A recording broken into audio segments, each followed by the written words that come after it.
Hey guys, so at the London Concourse here at the Honourable Artillery Company, they have a number of categories that they're celebrating, and of course, as you can see behind me, they got a bunch of Porsches. These are some great cars right here. We're not going to look at all of them, but there's a few that I've picked out, so let's go and have a look at those particular cars.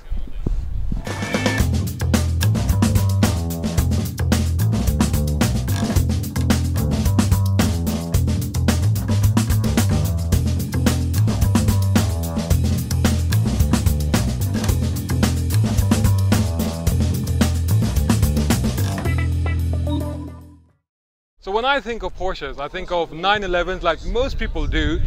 And this is sort of my era of 911, although this is a bit too early. This is a 1965 Porsche Targa. I love the Targa. And the reason I want to show this, because it's not in the best condition, if you see, but this is Targa #1. So this is the very first Targa that was produced. It's got some unique features. It hasn't got the rear window that was introduced in the later Targas. This one has a lot of patina, shall we say, so quite a bit of work needed to be done to this one, but it's very special because that is the first Targa, and this is, when I say Targa, this is what I mean. Over here we've got a 914. This is a 914/6 GT. That's pretty much a race car right there, and it has a chassis number 0137. Works, and it was raced, this car. But I want to move on from that because I want to continue to talk about 911. So this is another great one, the Carrera RS, and this one is, if I find the stuff for this, and I'm going to move to my favorite one, which is probably behind me. This is a 1972 911 2.7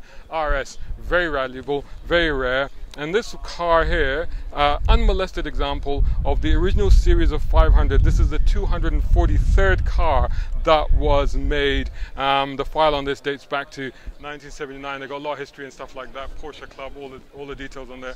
But this one here, this to me is actually, when I think of 911s, that's what I think of. Maybe not quite in that color, and if it was a Targa it would be even better, but that's a 930 turbo. And this one, I'll give you details about this car. This is a 1975 Porsche 911 930 turbo. Just 23 UK spec cars for 1975. It was sold to a US based owner in 2000, bought by its current owner in the UK in 2019. It's chassis number 274, and it boasts matching numbers, recently been restored back to its original specification. It's got fantastic Go Faster racing stripes on it. If I had to have one of these cars, I think it would be this one, and that's not denouncing the Carrera GT and the 959. Should we have a look at the 959? Let's do that now. The Carrera GT, as you can see, quite an infamous car in many ways. I'm not going to go too much into that. It's an awesome beast, but you need to be a Walter Roll to really be able to drive that thing.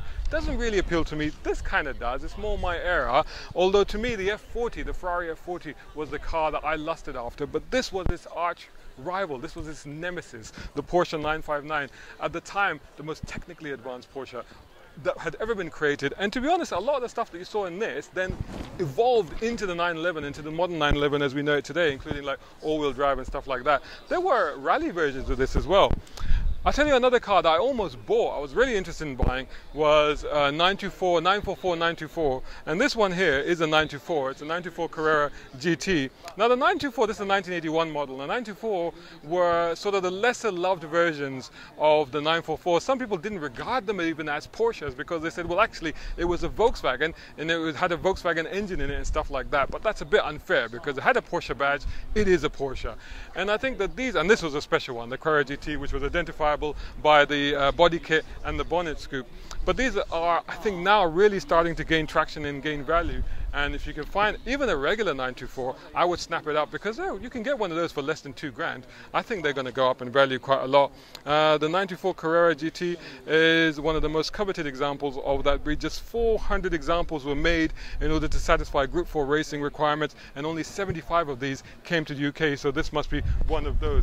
And moving on to what was supposed to be the successor to the 911, that's what they intended the 928 to be, that it was supposed to take over from the 911, but of course, as history tells us, that never happened. But that doesn't mean that that car in its own wasn't an awesome machine. It was a great Grand Tourer, a GT of a car, you know, popular and automatic. One of the things about it was its very futuristic styling. It's kind of pod-like pop-up lights. 928 was one of 100. This one here was one of 124 cars delivered new to the UK in 1978. Had the rare distinction of being in the care of a single owner for 34 years. This particular car, it was given a full major overhaul in 1995, repainted in this original blue, the color that it came from the factory. Now, I gotta say that one of the things that always appealed to me was the rear of the car. Very, very stylish. I just love the silhouette. To me, it was so aerodynamic. This one's got the checkered seats, which are amazing. As an automatic, as I guessed it would be.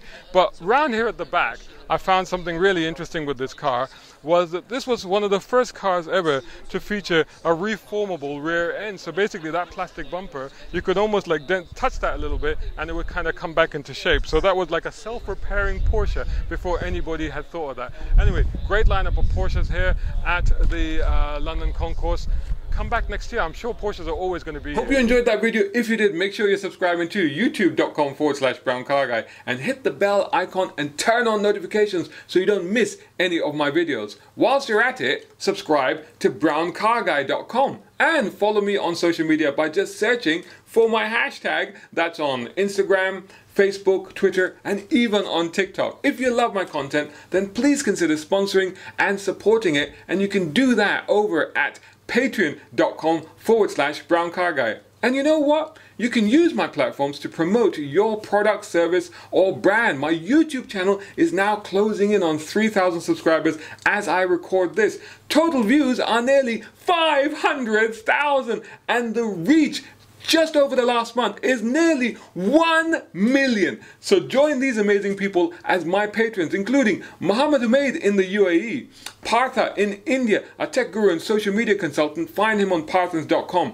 Tom Conway Gordon here in the UK, Isaac Beauchard in the US. He's got some great deals on cool cars at bespokeautos.com. Reza Adil, check him out at Alizadeh Cigars on Instagram. Mohammed Qasim, business consultant. You can find him at wehms.com. Siraj Abbasi at Tiles Italia on Instagram for luxury floor and wall tiling. Mark Waddell in Canada. Zach Kogiani, a globe-trotting pilot with amazing images for sale at zachkogiani.com. And last but not least, my school champ Shaheer Hakki. Thanks for watching. More cool vids on the way. Catch you again in the next one.